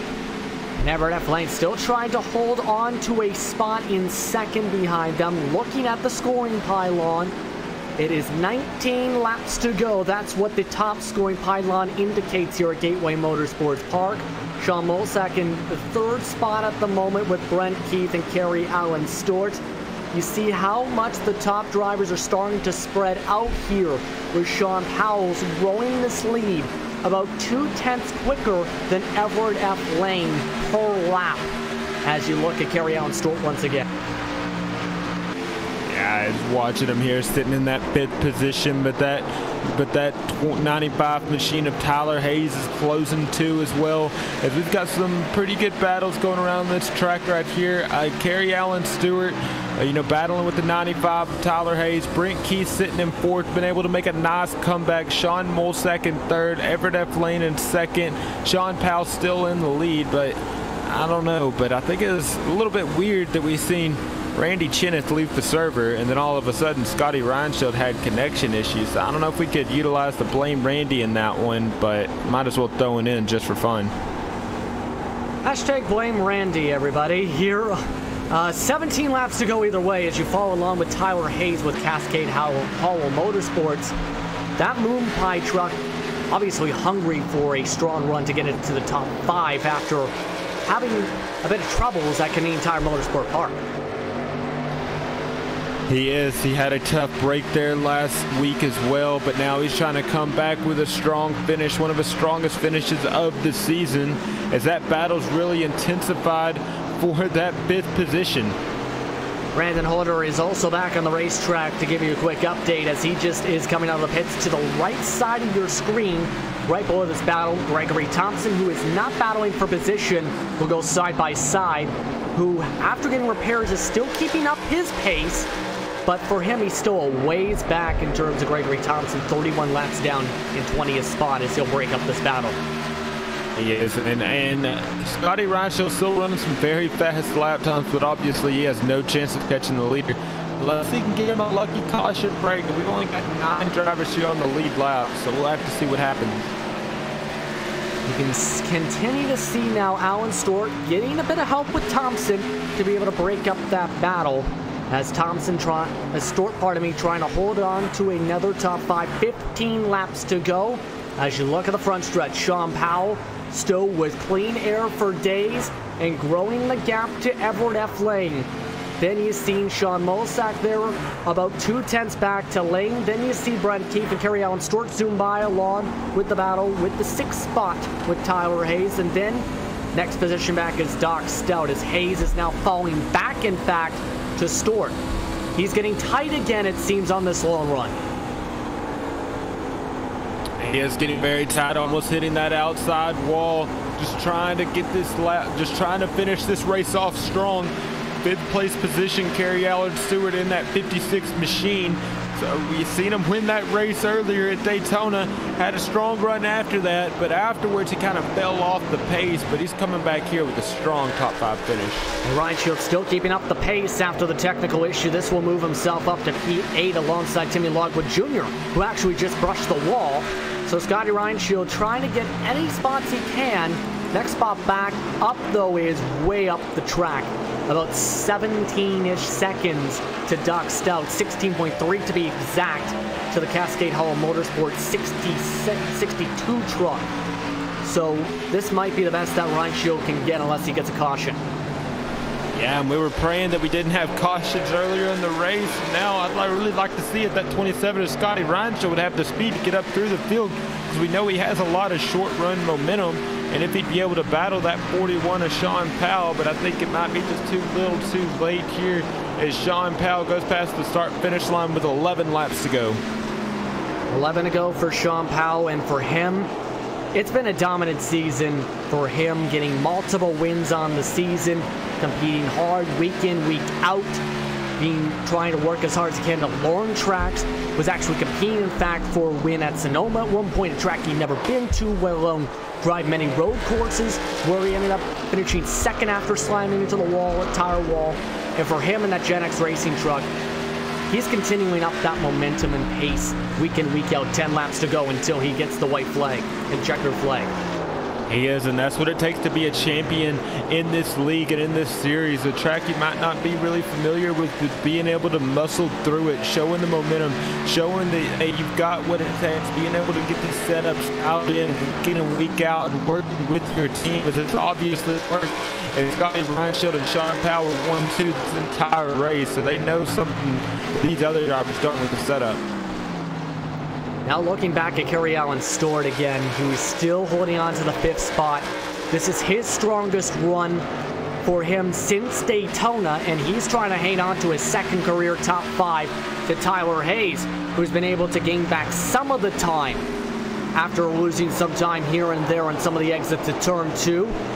Loses a bit of speed on the apex, pushes up the racetrack as he almost slams the wall again, gets tight again in turn 2 with 9 to go.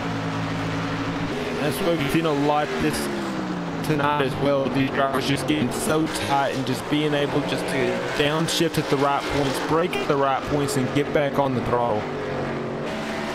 And that loses them some ground. I don't know if there may or may not be enough time. There's about 5-6 truck lengths between those two drivers for that spot. But really, right now, Sean Mulsack almost slapped the wall himself out of turn number 2 and almost slapped it very hard. Able to just avoid contact, but that lost him a lot of time to his teammate in Everett F. Lane. But catching up to him from behind is Brent Keefe, as you see just in the backdrop, surrounded by lap traffic. So right now, Brent Keefe moves on by Brandon Holder. Gregory Thompson follows behind. Just one driver to move by with the lap traffic. The question is there enough time to get himself up to P number 3?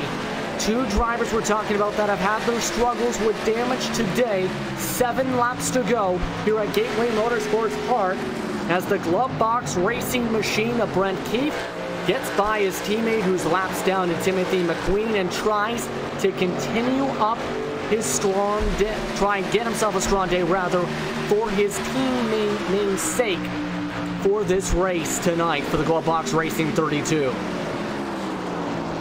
Right now, in terms of lap times between him and Mulsack, they're about even. About 2 seconds, pardon me, is the difference on the racetrack, with 6 laps to go, coming to 5 laps to go. The question is, can he gain and get some luck with Mulsack, who has been getting tight at times?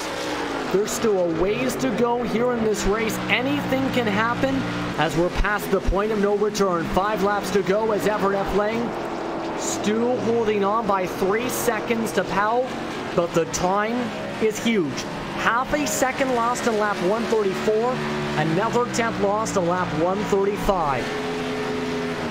Sean Powell definitely showing those dominant lap times here tonight as he's dominated the last 20 or 30 laps of this race, but can he hold on with just 4 laps to go? Powell's just in cruise control. If there's a caution here, he will get the checkered flag. Not enough time to be able to restack the field here as you continue to see things unfold here along this track. Coming to 3 laps to go is Sean Powell. And it's a question of what could have been for some drivers today. Scotty Reinschuler led a lot of laps today. Fell back to P8 with technical issues. For a lot of other drivers, they just couldn't get to the spots as Scotty Reinschuler has just disappeared off the racetrack and will potentially lose a spot with some more technical issues here and there. Gen X Racing's trucks have been dominant all day long. Could have been a 1-2. Instead will be a 1-8 if it finishes the way it does here. It will, but they definitely show that they have the speed and they have what it takes to contend. Oh, they proved that all season long, week in and week out. But another dominant performance by Gen X tonight. And that 41 of Sean Powell had some contact earlier going down pit road with his teammate of Scotty Reinschuler. Was able to overcome that and come through the field to get that lead. 2 laps to go for him. He just has to make it around at least Brad Patterson and should be clear to come home in P number 1 to add another victory to his totals. He'll move by Brad Patterson, who lets him on by. He'll go through turns 3 and 4 and take the white flag here at Gateway Motorsports Park in the Glove Box Racing 200. 1 lap to go as Sean Powell gets set up. He comes out of turns 1 and 2 and heads down the backstretch. He's got half a track left before he takes the checkered flag here tonight at Gateway. For Sean Powell, he's had to overcome adversity, to say the very least, tonight. After contact on a pit entry under caution, had to get damage repaired, fell back to as far back as around P15, P16 after repairs, but was able to keep up the pace, get a caution after moving up to P2, and got by his teammate Scotty Reinschuler. Sean Powell will get another victory to his totals tonight here at Gateway Motorsports Park. A great run from him tonight as Everett F. Lane will finish 2nd. Sean Mulsack, after also overcoming a lot of incidents, will finish in 3rd. And rounding out the top 5 will be Brent Keefe and Kerry Allen Stewart as the fireworks go off after a wild Glove Box Racing 200. Wild finish right there with the 41 of Sean Powell taking home the victory. Unfortunate upset on the fact of the 27 of Scotty Reinschuler with some technical difficulties. But nonetheless, the 41 of Sean Powell drove up through the field and completely took that race away and won it here tonight at Gateway. And Sean Powell getting an escort from Everett F. Lane and Brent Keefe as he works his way through turns 3 and 4. Everyone else will move their way along the pits as Everett F. Lane looks like he's going to do some burnouts with Sean Powell. The 2 different drivers from 2 different teams, Low Line Racing from Everett F. Lane, Sean Powell, the Gen X Racing truck, as they'll move their way towards the front stretch. Sean Powell will celebrate another victory to his campaign for the 2018 Espeed Contender Series as he'll go for burnouts. Random inspection going for Brad Patterson in P number 10, but for Sean Powell, he comes away with the victory. Slams that truck for extra measure, I guess, as he wins it tonight. Let's look at your unofficial results for tonight's race for the Glove Box Racing 200. Looking at the unofficial race results up on your screen, Everett F. Lane with Low Line Racing made it a 2-3 with Sean Mulsack, who overcame a lot tonight. Lots of incidents. Sean Mulsack, in fact, very close to potentially getting over that 11 incident points if he tapped the wall one more time. He finishes in 3rd. Brent Keefe and Kerry Allen Stewart round out the top 5 after getting to their own incidents tonight. Tower Hayes and Doc Stout, strong runs from Cascade Hollow Motorsports. Stout doing what he needs to for the points. Scotty Reinschild, after technical issues, dropped from P2 to P8, 28 seconds back. Was able to hold on with Timmy Logwood Jr. being the first driver to lap down. Brad Patterson finished off 10th, 2 laps down tonight. With the rest of your top 20s showing up here. James Torrey, Timothy McQueen, Brandon Holder, Ryan Lange, Sean M. Ryan, Mike Bruno, Gregory Thompson, Doyle Lorenz, Tim Marlowe, and Bobby Everhart rounding out the top 20. Some rough days for drivers like Paul Bliss, who will lose a lot of ground in the standings. Marshall Berry, 22nd, with Kingsbury near Verga rounding out the top 25. Also DNFs listed for Hickson, Stewart, Lemons, Nelson, Ray, and Damian Plasminger to round out the 31 drivers for tonight's action here at RaceSpotTV in the Espeed Contender Series. We'll be back in just a few moments with your post-race coverage of the Glove Box Racing 200 from Gateway Motorsport Park. We'll be back in just a few moments. You're watching RaceSpotTV.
So, you want to race in NASCAR.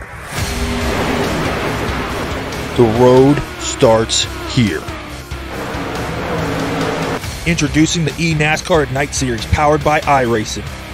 This is the gateway for all aspiring 13 to 16-year-olds.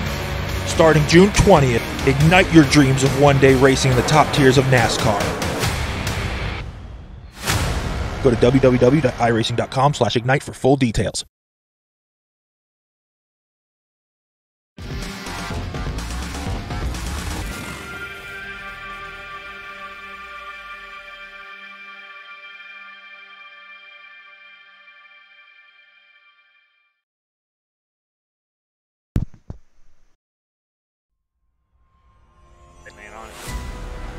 Welcome back, everyone, to RaceSpotTV for your post-race coverage of the Glove Box Racing 200.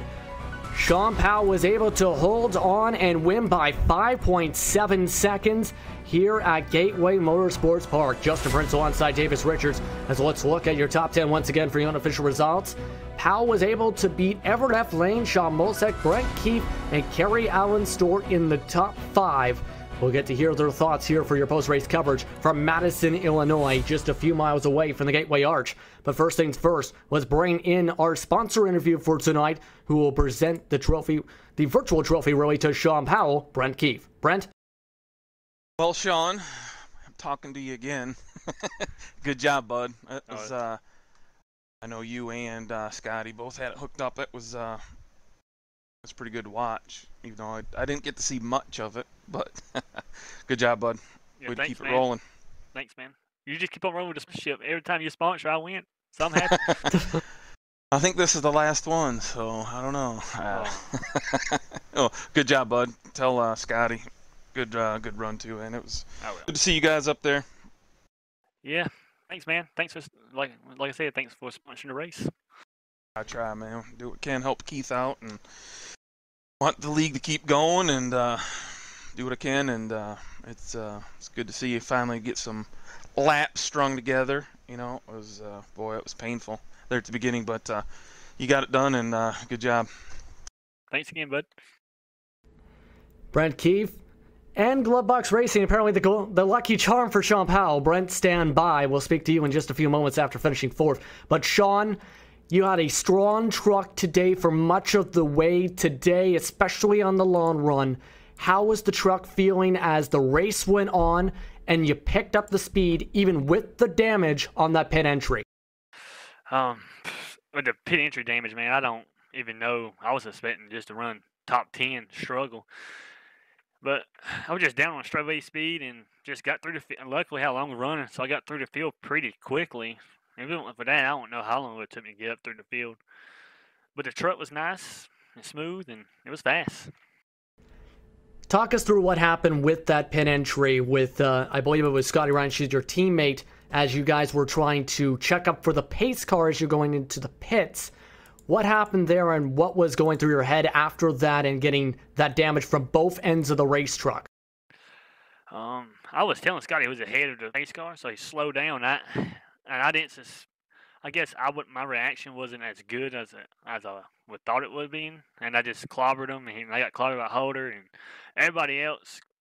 I know Scotty felt bad about that, and he's very sorry. I know a lot of people was probably mad at him, but I can tell you that that's the only thing he said all race. He felt all bad about that. Definitely good to hear that he had an apology from that incident, but as well, basically, with the season coming down towards the end of the regular season, few races to go with Bristol, Darlington, Indianapolis, very different racetracks between each of them. What are the preparations for you and your Gen X Racing teammates going to be like to make sure you're ready to attack all 3 of those tracks to continue to try and add some extra wins, add some more insurance for the postseason? I think the plan is now, since I think I'm pretty much locked in to the regular season championship. I mean, I got like 100-something point lead before this race, so my plan is just be aggressive on track and off track with the setups and to see what I can do and just prevent other people from winning.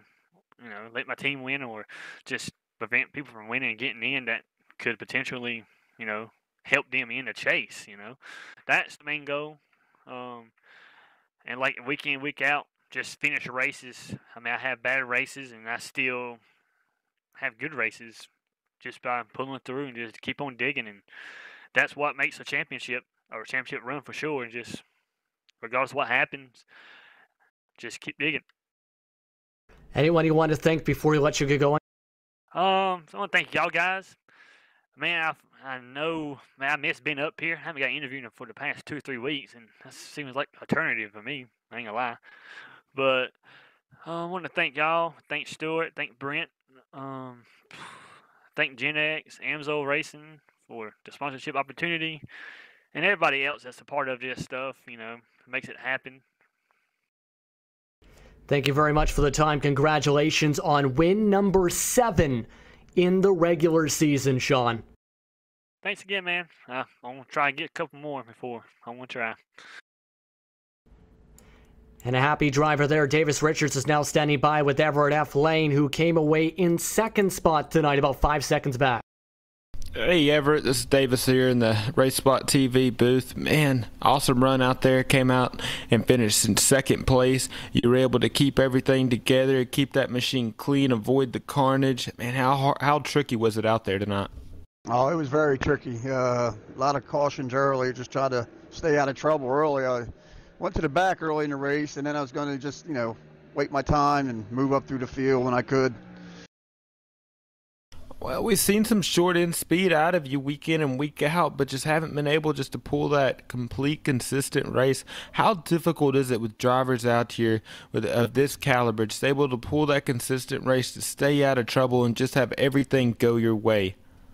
Oh yeah, over here at Espeed, you got some of the best iRacers and iRacing over here, and it's a pleasure to race over here. It's a privilege also, but I enjoy racing over here. Makes you a better racer, that's for sure, because you got top talent over here, and you got to have your game on over here to finish up here in the top 10. That's for sure. Well, it sounds like in the background you're already practicing for next week.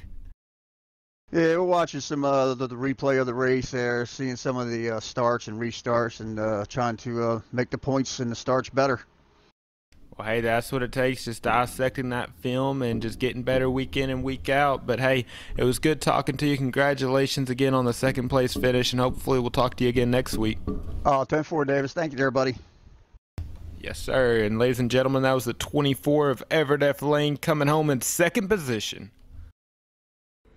Thank you very much, Davis. Now Sean Mosak joining us now. A 2-3 for Lowline Racing tonight. Sean, you had to go through a lot in tonight's race, to say the least. A few different incidents involved in.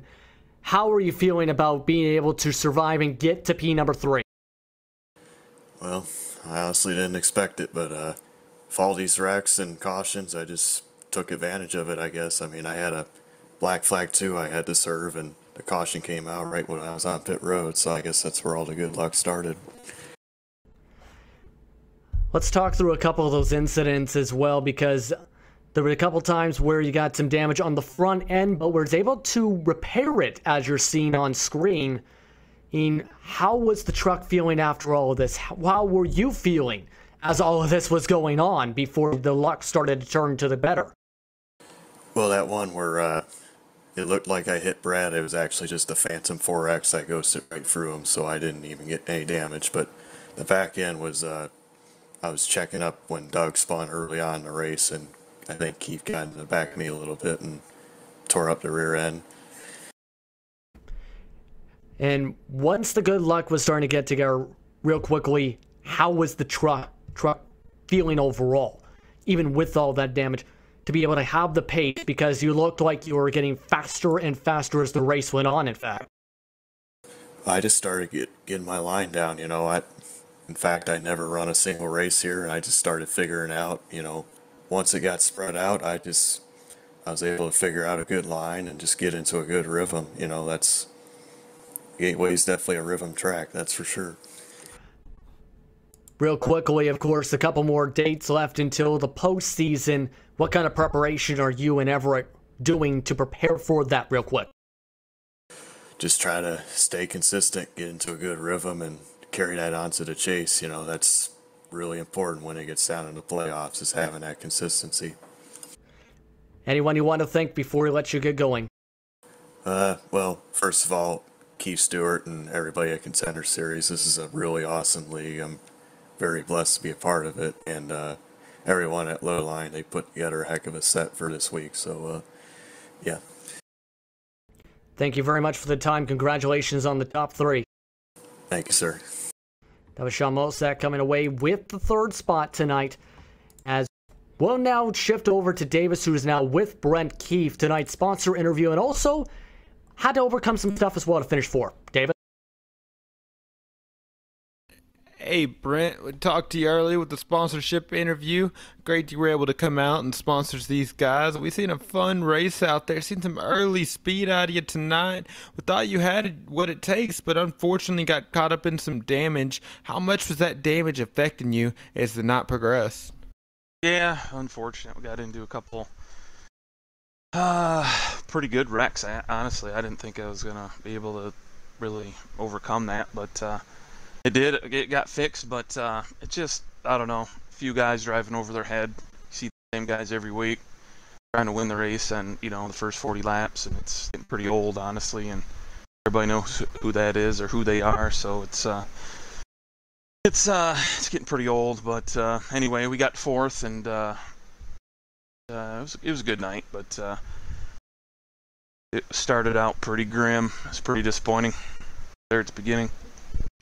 Yeah, but even with the disappointment, though, and especially with us heading into the playoffs, able to overcome the damage, overcome the disappointment, and still come out with a 4th place finish, does that build any momentum going into the playoffs?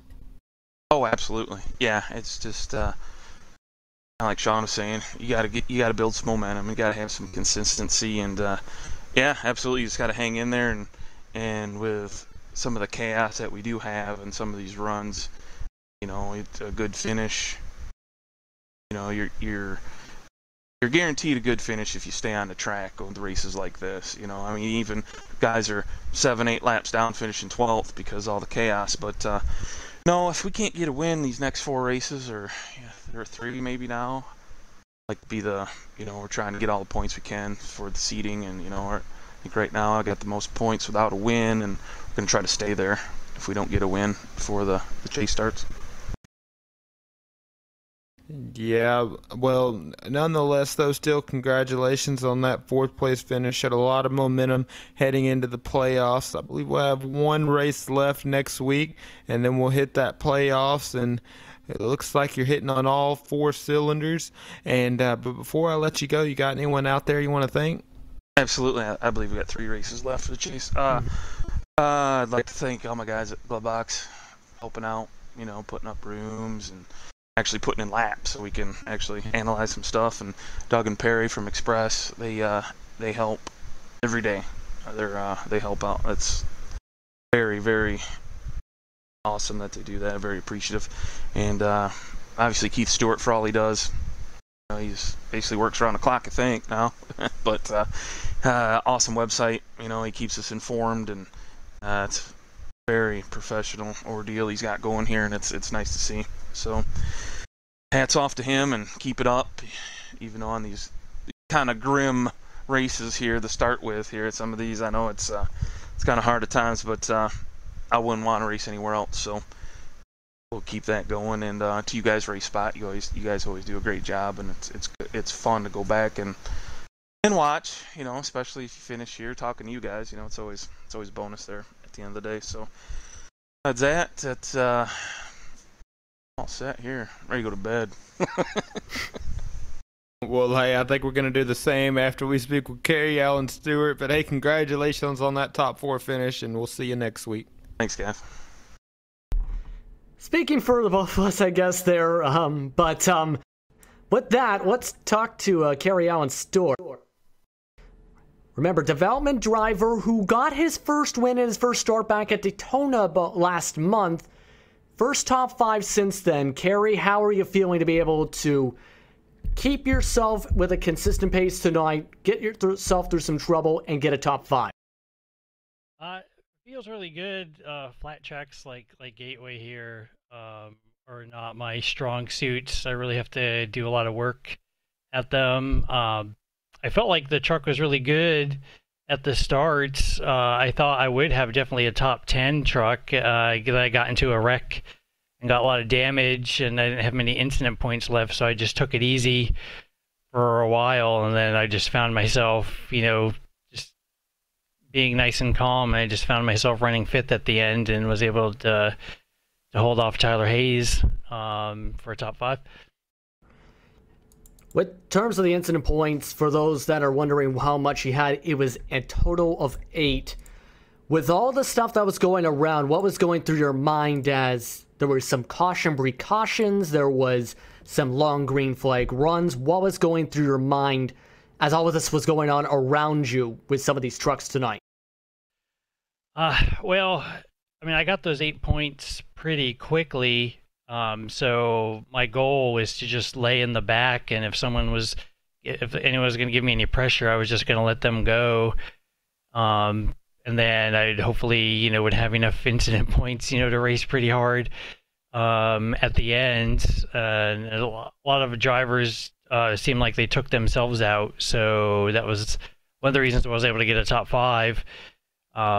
Still, overall, I mean, I think I had a good truck, but my whole goal, after lap 40, my whole goal the rest of the race was just to, take it easy and, drive on eggshells. Okay, just a few races to go here in the regular season before the chase. What's you and your team's approach now with Area 51 Racing, especially with you being the development driver for 2018? Just getting a lot of experience in, just making sure that we race clean, race hard, but race clean. And like I said in the first interview I had with you guys, our goal is just to make sure that I'm very respectful and that we're drivers that Espeed will be glad to have a part of this league. And that part's not going to change. My main goal is actually to win a pole before the year is out, since I already got a win, but we definitely would like another win too. Wins are always feel very good, I guess you can say. But thank you very much for the time. Real quickly, is there anyone you want to thank before we let you go, actually? Yeah, I'd like to thank Area 51 and all their work at the Proving Grounds for the great setups, and SheilaLeeBrown.com for the sponsorship opportunities, and to RaceSpotTV and Espeed Contender Series. Thank you very much for the time, Kerry. Congratulations on the top 5. Thank you. That was Kerry Allen Store finishing off in the top 5. And at this point, things are going to get interesting now, as there's still 8 drivers locked into the championship. But with today's run, Paul Bliss unofficially lost about 14 points to Doc Stout, who finished off in 7th. So the final 3 races are going to be very interesting for the points, Davis. They are, and Doc Stout has had 2 very good runs in the past 2 weeks. We're going to have to see if he can carry it over into next week as those playoffs get closer and closer. But we've seen an awesome race here tonight. The 41 of Sean Powell ultimately taking home the victory. Hey, I'm ready, and I'm excited to get out here next Wednesday. And next Wednesday, we're going to the last great Coliseum, 200 laps at Bristol. My goodness. That one sponsored by Lowline Racing. That should be one heck of a race. What do you hope to see there, Davis? Just a bunch of good racing, Justin. It makes it even that much more exciting. And we'll see what kind of good racing we get on August 22nd. That'll be before the final off week of the season, before the series shifts to its throwback week at Darlington. But with that, it's time to say goodbye as you look at your final races and what to expect with the different events here. It's been a wild one here at Gateway Motorsports Park tonight for the Glove Box Racing 200. Sean Powell, with win number 7, was able to come out on top with a fast truck for Gen X Racing. For Davis Richards, for Hugo Wees, and for the rest of our sponsors, I'm Justin Prince saying so long, along with thank yous for Randy Chinnett for what was a great race tonight with action-packed moments throughout, with different runs, different sprints, different show comers and goers for tonight's action. You've been watching the Espeed Contender Series on RaceSpotTV.